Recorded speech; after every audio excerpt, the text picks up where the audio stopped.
সরকার পতনের ৭ দিন পর শেখ হাসিনার বিরুদ্ধে হত্যা মামলা করা হয়েছে।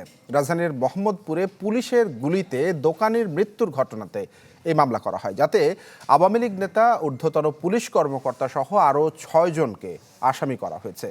গণ আন্দোলনের মুখে সরকার পতনের পর শেখ হাসিনার বিরুদ্ধে এটি প্রথম মামলা। ১০০ গ্রাম রাঁধুনি হলুদ বা মরিচের গুঁড়ার সাথে ২টি এবং ২০০ গ্রামের সাথে ৪টি রাঁধুনি স্বাদ মিশালি ফ্রি।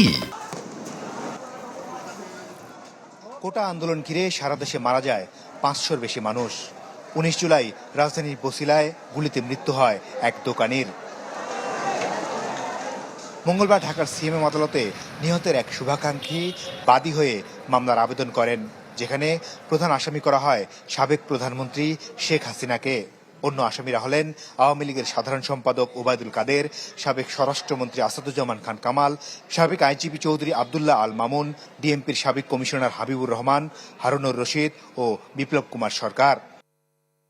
বলা হয়, এদের হুকুমে যে গুলি হয়েছে তাতে মারা যান মুদি দোকানি আবু সায়েদ।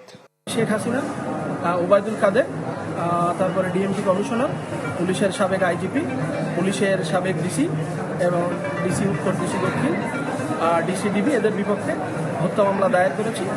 পরে আদালত বাদীর জবানবন্দি গ্রহণ করেন।